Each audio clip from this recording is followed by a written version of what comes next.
एकनाथ जी महाराज की एक बड़ी प्रसिद्ध कथा है। एकनाथ जी महाराज रोज गंगा जी में स्नान करके, गोदावरी जी में स्नान करके जैसे ही बाहर आते थे तो जिस मार्ग से अपने घर जाते थे उस मार्ग में एक यवन रहता था। और वो यवन क्या करता था, आते जाने वाले जितने भी वैष्णव होते थे उनको परेशान करता था। कभी उनके ऊपर कुछ छिड़क देता था, कभी कुल्ला करता था, कभी कुछ इस प्रकार की भावना उसकी। एकनाथ जी महाराज गंगा जी से स्नान करके निकलते और वो उन्हीं की तरफ ही अपने मुख से उगल देता कुछ। एकनाथ जी महाराज फिर से गंगा जी में स्नान करते, प्रसिद्ध कथा है, बार बार उगलता, बार बार वो स्नान करते। कोई कहता कि आपको क्रोध नहीं आता? तो एकनाथ जी महाराज कहते, बोले अरे मैं तो महा आलसी हूं, मैं तो महा दुर्बल प्राणी हूं, संसार के भोगों में पड़ा हुआ हूं। कम से कम इस यवन के कुल्ला की वजह से ही सही 5-6 बार, 10 बार, 12 बार कम से कम गंगा जी में स्नान तो कर लेता हूं मैं। अच्छा है, ये आदमी अच्छा है, इसकी वजह से ही सही मेरा आलस्य तो टूट जाता है कम से कम। ऐसी विवेक युक्त बुद्धि, इसको ज्ञान कहते हैं। हमारे ऊपर कोई करके दिखा दे, फिर देखना हमारी हालत क्या हो। अरे कहां तक कहें, गंगा जी से निकल करके आए, कुल्ला तो बहुत दूर की बात है, उसको तो जीवित नहीं छोड़े, हम पे कोई ऐसा कर दे तो।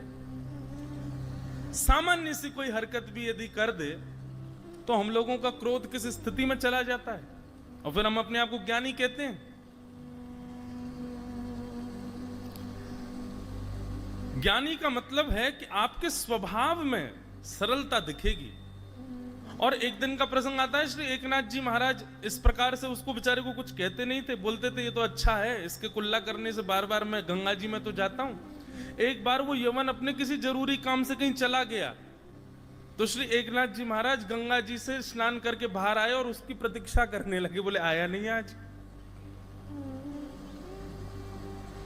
और फिर खड़े रहे वहीं पे और बैठे बैठे पंडितनाथ भगवान, अरे मुझसे क्या अपराध हो गया नाथ, आपने आज मुझको स्वीकार क्यों नहीं कर रहे हो? मेरे एक स्नान से ही क्यों पूर्णता हो रही है? वो यवन क्यों नहीं आया अभी? इतने व्याकुल हो गए कि वो आए, आकर के कुल्ला करे तो मैं फिर से जाऊं, क्योंकि मेरे पास दोबारा स्नान का कोई चारा नहीं बचा अब। ऐसा ज्ञान चित्त में आना, ऐसी सरलता, सहजता और स्वभाव में इस प्रकार का परिवर्तन आना, इसको कहते हैं ज्ञान। और ये ज्ञान का रूप क्या है? विवेक, सही और गलत की पहचान होना, इसको विवेक कहते हैं। और ये विवेक कब मिलता है? राम कृपा बिन सुलभ न सोई। आपके इष्ट की कृपा से, आपकी बौद्धिक कृपा से आप ज्ञान तो बहुत ले लोगे, पढ़ तो बहुत लोगे, नॉलेज तो खूब सारी अर्जित कर लोगे, लेकिन ऐसा विवेक जीवन में आना ये तभी होता है जब ठाकुर जी आपसे प्रसन्न होते हैं। सीधी बात और सरल बात कर दूं तो सहजता, दीनता, दयालुता, सरलता, ये चित्त में जब आती है ना, उस समय समझ लेना कि ठाकुर जी आपको देख के मुस्कुरा रहे हैं, इसीलिए आपके चित्त में ये गुण आया है। ठाकुर जी अप्रसन्न होते हैं तो सारे गुण आ जाते हैं, लेकिन सरलता, दयालुता, सहजता, ये वो गुण हैं जिससे सब आकर्षित हो जाएं, जिससे सब आपके चरणों।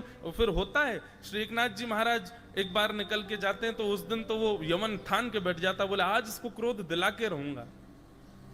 और उसने महाराज झड़ी लगा दी, वो जब जब निकल के आवे उनके ऊपर ही कुल्ला कर दे। लेकिन एकनाथ जी महाराज के ऊपर रत्ती भर भी फर्क नहीं पड़ा। जब अनेक बार उसने पूरा थक गया, हार गया कर करके प्रसन्न भाव में जब बाहर आए, यवन चरणों में गिर गया, बोले महाराज मुझे क्षमा कर दो, मैंने आपको खूब क्रोध दिलाने की कोशिश करी, पर आपके चित्त की बलिहारी। कैसा चित्त है आपका, कितना सरल, कितना दयालु। तो ज्ञान का मतलब क्या है? ज्ञान का मतलब विवेक। विवेक मतलब सही गलत की पहचान, इसको कहते हैं विवेक। और ये विवेक जीवन में केवल सत्संग से आएगा। आप बंधुओं कितना भी गुरुजनों से अध्ययन करो, करना ही चाहिए, गुरुजनों से अध्ययन करो, गुरुजनों के चरणों में बैठ करके ग्रंथों का अवलोकन करो, पर उसके अतिरिक्त भी सत्संग श्रवण किया करो, क्योंकि जब सत्संग होता है ना तो सत्संग के जो भाव होते हैं, एक प्रकार से ये समझ लो गुरुदेव से जब आप पढ़ते हो वो है जल स्नान, और सत्संग क्या है? बोले सत्संग है साबुन लगाना। चित्त में साबुन लगा लिया, साबुन लगा लिया तो जितना मैल था वो सब जो है साबुन ने समेट लिया। उसके बाद फिर गुरु जी के पास चले जाओ तो फिर जल स्नान, पूर्ण स्वच्छ हो जाओगे। अकेले जल स्नान से भी काम नहीं चलेगा और अकेले साबुन से नहाने से भी काम नहीं चलेगा, दोनों चाहिए। तो इसलिए सत्संग बहुत जरूरी है। सत्संग ही विवेक को जन्म देगा, जो कि ज्ञान का स्वरूप है, जो कि भक्ति का प्रथम पुत्र है। जब विवेक जीवन में आएगा तभी भक्ति प्रसन्न होगी, नहीं तो भक्ति आपकी निराश ही रहेगी। तो भक्ति के प्रथम पुत्र का नाम ज्ञान। ज्ञान का मतलब विवेक, और विवेक कैसे आता है? सत्संग से। और सत्संग कैसे मिलता है? राम कृपा से। भक्ति को कमाना सरल है, भक्ति को प्रसन्न करने वाले उसके दो पुत्रों को चित्त में लाना थोड़ा कठिन है, लेकिन यदि कर लो तो भक्ति प्रसन्न हो जाए। तो भक्ति के प्रथम पुत्र का नाम ज्ञान, भक्ति के दूसरे पुत्र का नाम है वैराग्य। वैराग्य, वैराग्य का मतलब क्या होता है? बिना राग के जो है, राग मतलब आपने मुझे माला पहनाई तो मैं आपकी चार प्रशंसा करने लग गया, और किसी ने मुझे चार गाली दे दी तो उसकी मैं निंदा करने लग गया। ये माला पहनाने के वाले के प्रति जो मेरा प्रेम हो गया, उसके सत्कार से मैं प्रसन्न हो गया, यही राग है।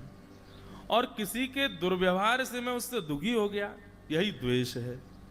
राग और द्वेष ये दो होते हैं हमारे चित्त में। तो जो राग रहित है उसी को वैराग्य कहते हैं। जो राग रहित है मतलब माला पहनाने वाले से भी कोई फर्क नहीं है, उसके प्रति भी सम है, और कोई चार बात बुरी कर दे तो उसके प्रति भी सम है। एक वैराग्य का अर्थ तो यह है, मतलब किसी के आपके प्रति होने वाले प्रिय भाव से आप आसक्त ना हो, सम रहो। वैराग्य का एक रूप तो यह है। वैराग्य का दूसरा रूप क्या है? वैराग्य का दूसरा रूप है बहु व्यंजन प्राप्त हो जाए, बहु सामग्री प्राप्त हो जाए, बहु भोग की वस्तु मिल जाए, पर उसके बाद भी आपका चित्त सम रहे, आपका चित्त आपके वश में रहे, उसको कहते हैं वैराग्य। सीधी बात कहें तो वैराग्य का मतलब वस्तु का त्याग नहीं। मैं कथा में कहा करता हूं, वस्तु का त्याग वैराग्य नहीं है, वस्तु के प्रति जो आसक्ति है उसका त्याग वैराग्य है। कई लोग वस्तु का त्याग तो कर देते हैं पर उसके प्रति आसक्ति का त्याग नहीं कर पाते। जैसे अब मौन रहना एक प्रकार से अपने वचनों का त्याग। अच्छा एक बात और बताऊं आपको, हमारा मौन अभी भी चल ही रहा है। अभी मैं कथा कर रहा हूं, ये इसमें मेरा मौन खुला थोड़ी, अभी भी मैं मौन ही हूं, क्योंकि शास्त्र आज्ञा है यदि कोई भगवत चर्चा करता है, यदि कोई भगवत वार्ता करता है, भगवत नाम गुणानुवाद करता है, सांसारिक चर्चा से परे भगवत शरणागति की चर्चा करता है, उतनी देर वह बोल रहा है तो वह भी मौन ही माना जाता है, उतनी देर उसका मौन ही रहता है। तो वैराग्य पर चर्चा हो रही थी, तो नियम मिला कि मौन रहना है, सूर्यास्त तक मौन रहना है। अब मौन आप वस्तु से तो हो गए, लेकिन मन में क्या हो रहा है? थोड़ा तो कुछ कह दें, थोड़ा तो कुछ निकल आए। एक महाराज जी घटना है हमारे वृंदावन की। वृंदावन में एक स्थान है सुदामा कुटीर, वहां लगभग सब संत वृंदावन के अगर आपको दर्शन करने हो सुदामा कुटी में आपको एक साथ मिल जाएंगे। तो सुदामा कुटी में एक महाराज जी वृंदावन तो क्या है, आनंद की भूमि है, वहां तो सब आनंद करते हैं, ऊधम मचाते हैं। तो बाबा ने मौन का धारण किया नियम कि हम मौन रहेंगे, और उनके संग जो संत रहते थे बोले हम इनका तोड़वाएंगे, हम ऐसा कुछ करेंगे कि इनका मौन टूटे। वृंदावन तो ऐसा ही है भैया, वहां तो नियम तोड़वाए जामे, वहां नियम हो। यही नियम महाराज जी ने मेरा रख दिया होता स्पर्श का और मौन का, और कहीं में वृंदावन में होता अब तक 10 बार टूट गया होता क्योंकि वृंदावन तो ऐसा ही है भैया, वहां तो नियम सब तोड़वा देते हैं, ब्रजवासी कोई नियम ना करने दे। तो बाबा ने मौन नियम धारण किया। आसपास के साधु महात्मा सब उनको कुछ ना कुछ ऐसा करते कि इनका मौन टूटे, लेकिन वो मौन बेचारे रखते चले गए। 2, 4, 5 साल तो महाराज जी निकल गए, बढ़िया उन्होंने मौन खूब धर लिया। अब उनको अपने ऊपर ये हो गया। अच्छा एक और बात, ऐसे कोई भी नियम धारण करो बंधुओं, उसका अहम कभी मत करना कि हमने ये कर लिया। जैसे ये तो एक अलग बात है, जैसे लोग एकादशी व्रत भी करते हैं तो उसका भी उनको अहंकार आ जाता है कि हम तो एकादशी व्रत करते हैं, हमसे कोई एकादशी नहीं छूटती। कभी नहीं। मैं फिर कह रहा हूं, जिसकी प्रेरणा या जिसकी कृपा से आपने ये नियम धारण किए ना, उसका बल आपसे करवा रहा है। जिस दिन आपने अहंकार किया उसी दिन वो बल शून्य हो जाएगा और फिर आपका नियम टूटेगा, निश्चित टूटेगा। इसलिए नियम में कभी अभिमान नहीं करना। तो महाराज जी को थोड़ा लगने लगा 4 साल हो गए, हमारा तो कोई मौन तोड़वा ही नहीं पाया, अब तो ये टूटेगा ही, अब तो ये हमारा स्वभाव बन गया मौन रहना। ठीक है। अब वो बाबा बेचारे सुदामा कुटी में भंडारा होते रहते हैं, भंडारे में गए, भंडारे में जाके बैठे, प्रसाद पा रहे थे। उनको गुलाब जामुन बहुत पसंद था। आसपास के साधुओं ने गुलाब जामुन परोसने वाले महाराज जी से कह दिया, बोले सुनो सबको देना, इनको मत देना, और ये कितना भी मांगे फिर भी मत देना। बोल तो सकते नहीं है, इशारा करेंगे, तुम इनको देना नहीं। तो सबको गुलाब जामुन देते हुए जाएं, जैसे ही उन बाबा के पास जाएं तो बाबा कहें अच्छा बाबा नहीं चाहिए, ठीक है, आगे निकल गए। अब बाबा उसको देखे, बोले मैं मांग रहा हूं ये दे नहीं रहा है, और वो परोसने वाला पीछे मुड़ के भी ना देखे कि कहीं नजर से नजर मिल गई तो पता चल जाएगा कि भाई ये तो जानबूझ के कर रहा है मेरे साथ। अब पंगत इतनी लंबी कि वो गुलाब जामुन वाला एक बार निकल के जावे तो 20 मिनट बाद आता था लौट के, इतनी लंबी पंगत। अब महाराज जी को ना पूड़ी सुहा रही है, ना सब्जी सुहा रही है, ना रायता सुहा रहा है, गुलाब जामुन वाले को देख रहे लौट के कब आएगा ये, और घूम घाम के फिर से लौट के जैसे गुलाब जामुन प्रसाद, गुलाब जामुन प्रसाद, गुलाब जामुन प्रसाद। जैसे ही आया बाबा के पास, गुलाब जामुन अच्छा बाबा नहीं चाहिए, ठीक है, फिर आगे निकल गया। अब फिर 20 मिनट की प्रतीक्षा, फिर चले गए। बाबा ने अब के तो अपनी कस ली कमर, बोले अब क्या तू बताऊं मैं। अब की बार आया तो बाबा पहले ही आंख खोल करके बैठे थे। अच्छा 4 पूड़ी खा ली, अब जगह नहीं है पेट में, ठीक है बाबा। आगे जैसे निकले 3-4 बार उसने ऐसा किया, बाबा खड़े हो गए, बोले इधर दे रहा है उधर दे रहा है, बीच में क्यों नहीं देता है, 1 घंटा से मांग रहा हूं। टूट गया। मतलब वैराग्य का मतलब वस्तु का त्याग नहीं, वस्तु के प्रति जो आपकी आसक्ति है उसका त्याग, वो वैराग्य, वो वैराग्य है। वस्तु तो कोई भी छोड़ देता है, वस्तु तो कोई भी त्याग कर सकता है, लेकिन वस्तु का त्याग करने पर उस वस्तु का कभी चिंतन चित नहीं पाते थे, उसके अतिरिक्त नहीं।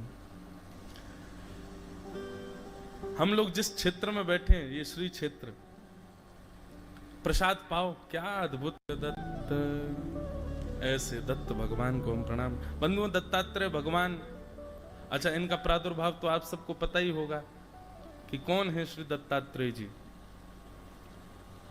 श्री दत्तात्रेय भगवान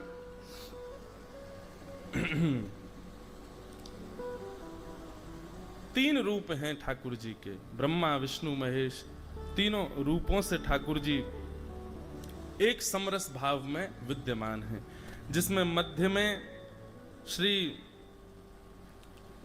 विष्णु भगवान हैं, नारायण हैं, वाम भाग में श्री महादेव हैं और दाहिने ओर ब्रह्मा जी हैं। तीनों रूपों में श्री दत्तात्रेय भगवान